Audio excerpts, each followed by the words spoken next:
Hi, I'm Pat and welcome back to the channel. Interesting story coming up here. We got Rich Rebuilds BMW i8. If you're new to the channel, click on that subscribe button and ring that bell for notifications. I'm producing i8 content again, and here I am taking a look at Rich Rebuilds. Rich Rebuilds? What is it? Rich Rebuilds, you said, right? Yeah. What you call it? Everybody calls you Rich Rebuilds. I say Rich Rebuilds. Rich Rebuilds? Maybe I'm saying it wrong. Well, come over by this car and tell us what's going on. Honestly, please. this is the i8 content you've all been waiting for on Pat's channel. Thank you. And it's more i8 stuff, but everyone wants an i8 until it's time to do i8 stuff. And I'll tell you, man, it's a great looking car. I mean, it's a 2014. It's still older than these cars that are next with these two beautiful German Porsches, but it still holds its own in terms of looks. Unfortunately, when you bring this car to get fixed, you typically bring it to a BMW dealership. In this case, I brought it to the BMW dealership and they won't fix it. They refuse to fix it. What happened one day is the car refused to turn on, so the 12-volt battery was low, which was fine. I charged the battery, still wouldn't turn on. The high voltage battery was completely empty, and it actually wouldn't turn the engine on either. So there's actually a lot of issues with the car.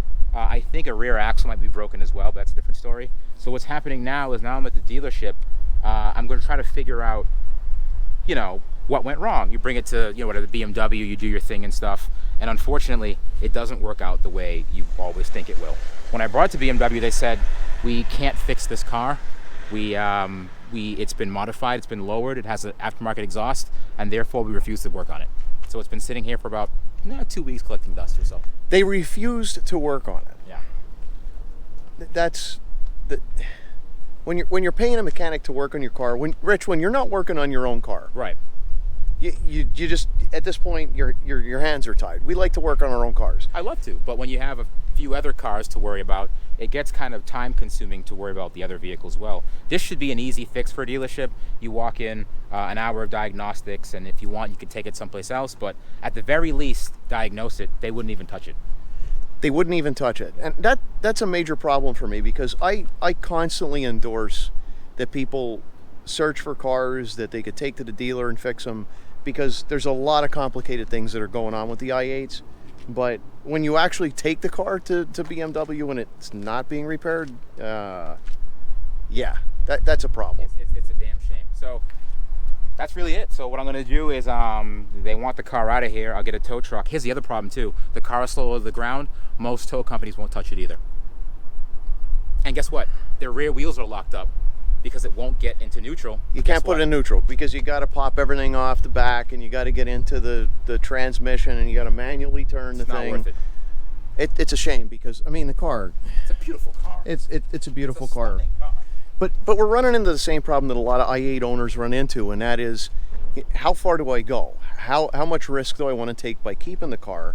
And at what point do I just cut it loose and say enough is enough? So there's a bunch of, you could get lucky. A lot of i8 owners have over 75,000 miles on their car with no major issues.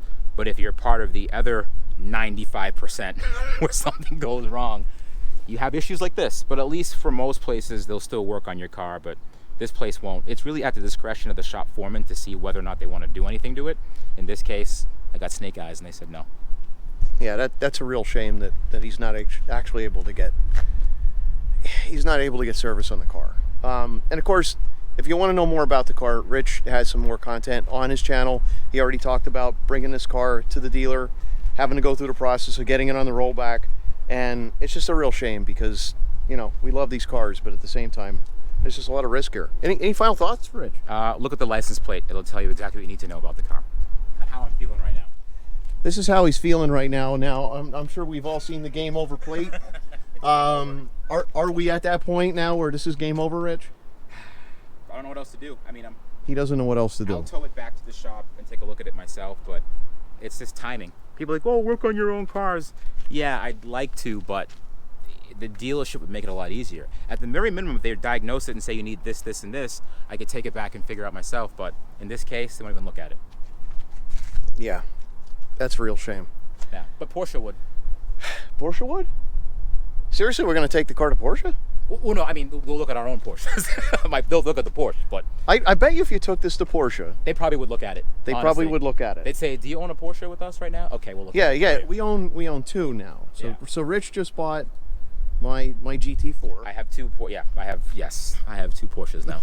Yeah. Okay, so here's Rich driving a GT4 for the first time.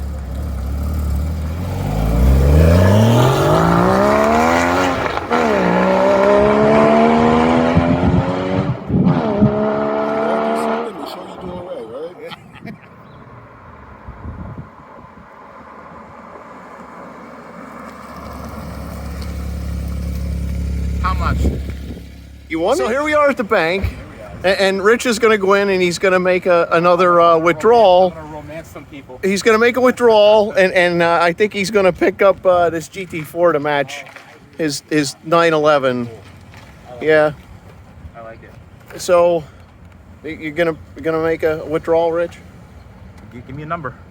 All right. But I was very upset to the number that you gave me initially. I was very upset. You told me a beautiful story about how a guy that sold it to you, he sold it to you for the price you paid for it. Yeah. Because he was your friend. Yes. Right? And Yes. You told me that number. Yes. And then the number you told me the car was for sale for Yes. was an inflated number. Yes, yes. Which tells me something. It's Pat. called market adjustment. What's Every time I bring a car up here, Rich buys it. Yeah. So yeah, that's the status again. Link in the description for Rich's videos. He'll be definitely producing more content on his i8 as long as he keeps it. And Not looking good, but yeah. not looking good. Nope, not looking good. No. Good luck, Rich. Thank you, Pat. Thank you. All right. Thanks for watching. If you like this video, give me a big thumbs up. If you haven't subscribed, click on the subscribe button and ring that bell for notifications. I like producing i8 content when they run. Did I break this? No, you didn't break it.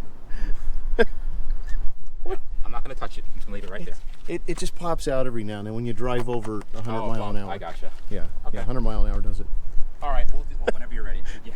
Thanks for watching. Look at this horrible park I job. think it's pretty good. It protects both cars. Where- So you have the safest spot. I gave you that spot. In your Where- charger, by the way. Oh, thank Actually, you. no, the core's mine. Oh, yeah. There you go. So where'd you learn how to drive? Pat's Garage Online. Oh.